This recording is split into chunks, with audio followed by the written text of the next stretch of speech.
is a poem written by Ted Hughes.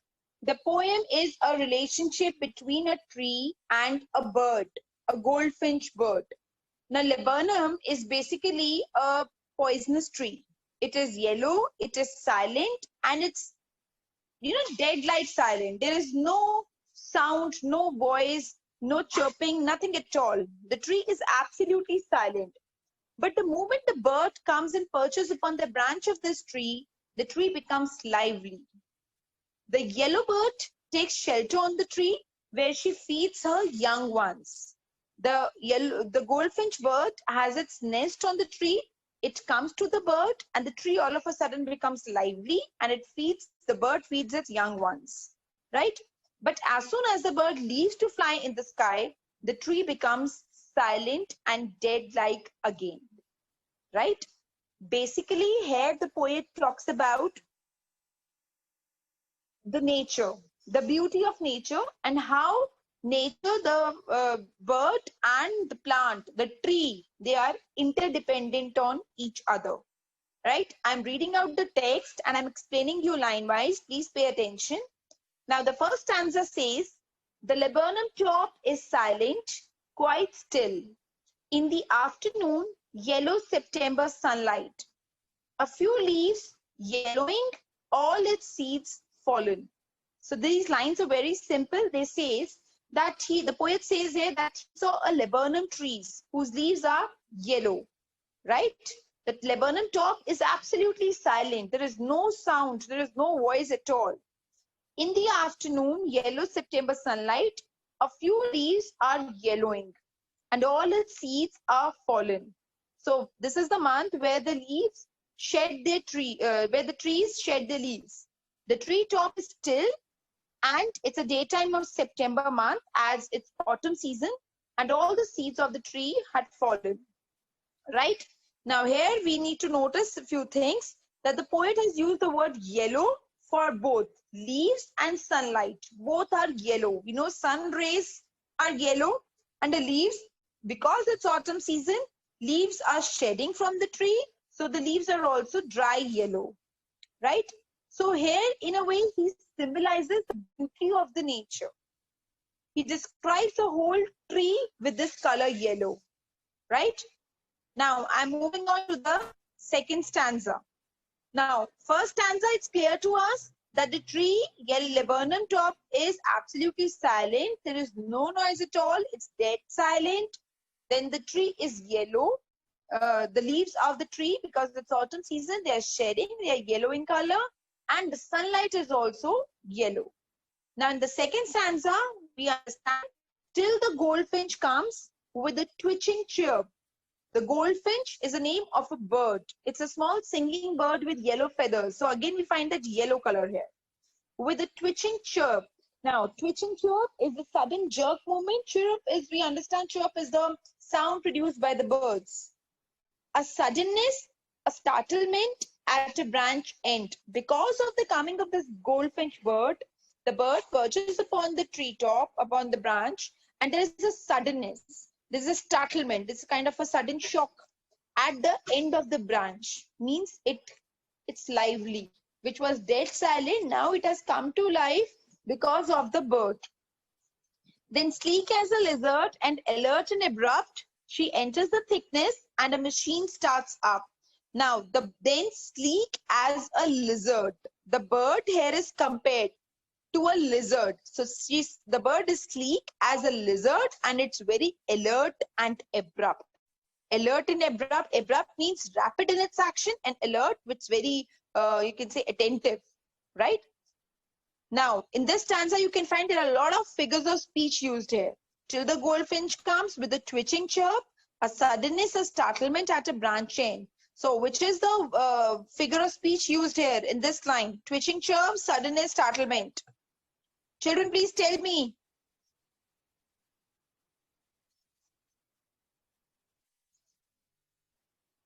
Twitching chirp, a suddenness, a startlement at a branch end. Which is the figure of speech used here? Nobody knows? Okay. Here it is, till the goldfinch comes with the twitching chirrup, a suddenness, a startlement at a branch end. It is onomatopoeia. Sound words are used here. Then sleek as a lizard and alert and abrupt, rapid in its action and very attentive.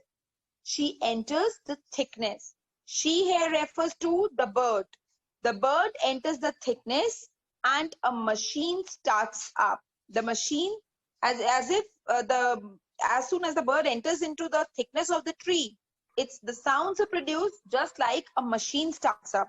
When a machine is switched on, there is generally some kind of sound is produced. So when the bird comes and sits on the perches upon the branch of the tree, the sound created is just like a machine of chitterlings and tremor of wings and trillings.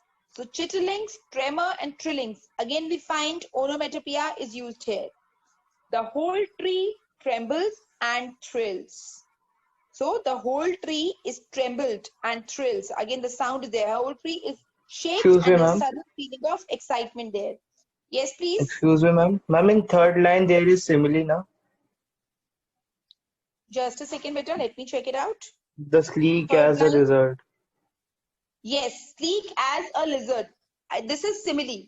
See, I have told you wherever there is a direct comparison with the help of the words like or as, that is a simile. Then sleek as a lizard, that is simile. Good. Right? And rest everywhere we can find onomatopoeia in this stanza. Right? Am I clear with this? Yes, ma'am. Okay. Chaliye, moving on to the next stanza. Please pay attention here.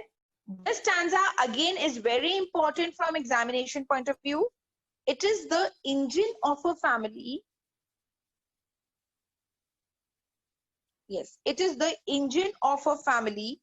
She stokes it full, then flirts out to a branch end, showing her bared face, identity, mask. Now, see, till now, what all we have read till now. The first stanza says there was a laburnum crop. Laburnum is a tree which has yellow leaves. It's September month. It's autumn season. The leaf is shedding its trees. The tree is shedding its leaves, right? And the tree is dead silent. In the second stanza, we read that a goldfinch bird, a beautiful bird with yellow colors, a singing bird, goldfinch, it comes and perches upon the branch of the tree, right? Then, because of the coming of the bird, which has come to feed its young ones who live on this tree, there is a sudden sound, a startlement, a sudden shock, excitement, a thrilling sound, a chirping sound has started, right?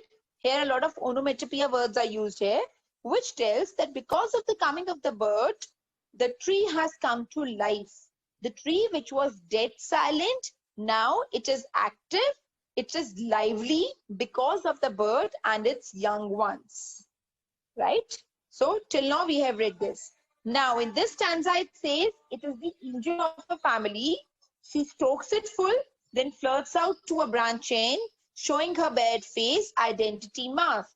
So the laburnum tree and a goldfinch bird, both of them, they are like the engine of the family.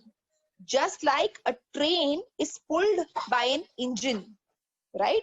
The entire train, it moves because of the first part, which is the engine of the train.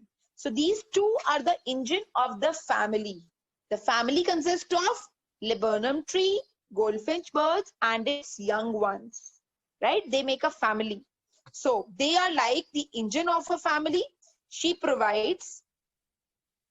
Now, the bird provides food to her young ones and moves to other branching. The bird provides food to her young ones.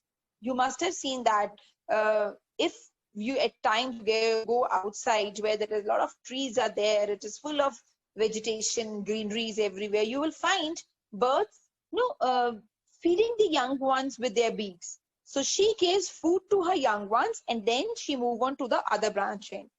Her dark colored stripped face is visible as the body is yellow colored. Now, her face is stripped, that is the appearance of the yellowfinch bird is described here, and her body is yellow colored. She's a yellow colored goldfinch. I told in the beginning itself, it's a yellow colored singing bird. It's a very beautiful bird. and hides behind the yellow leaves of the tree. Then it hides itself behind the yellow leaves of the tree, right? So it is the engine of a family. She stokes it full, means she fill the empty tummies of her babies, she feed them, and then flirts out to another branch, showing a bared face, her bared face, which has the stripes and yellow face with identity mask, and then she hides herself into the branches. Coming on to this stanza, last stanza. Then, with airy, delicate whistle chirrup whisperings, she launches away towards the infinite, and the laburnum subsides to empty. Then, with airy, delicate whistle chirrup, airy, delicate here refers to weird and strange. Whistle chirp. At times, you will find that when the birds are chirping, they produce that whistling sound also. Very delicate whistle chirrup whispering, she launches away towards the infinite, and the laburnum subsides to empty. So after reaching the end of the branch, the bird makes a sweet chirruping sound, just like whisperings, and flies away towards the infinite. Infinite is the infinite sky, where there is infinite word simply means which has no ending or no beginning. So it moves away, it flies away towards the infinite sky. It again makes the tree silent, dead-like, right? So then with airy, delicate whistle chirrup whisperings, at reaching the end of the branch, the bird makes a sweet chirruping sound, just like whisperings, and flies away to the sky. And then once the bird leaves the tree, then it is silent again. Once again, the tree is dead-like silent. Am I clear with this? Aaron, we can stop. Cut kar sakte hain?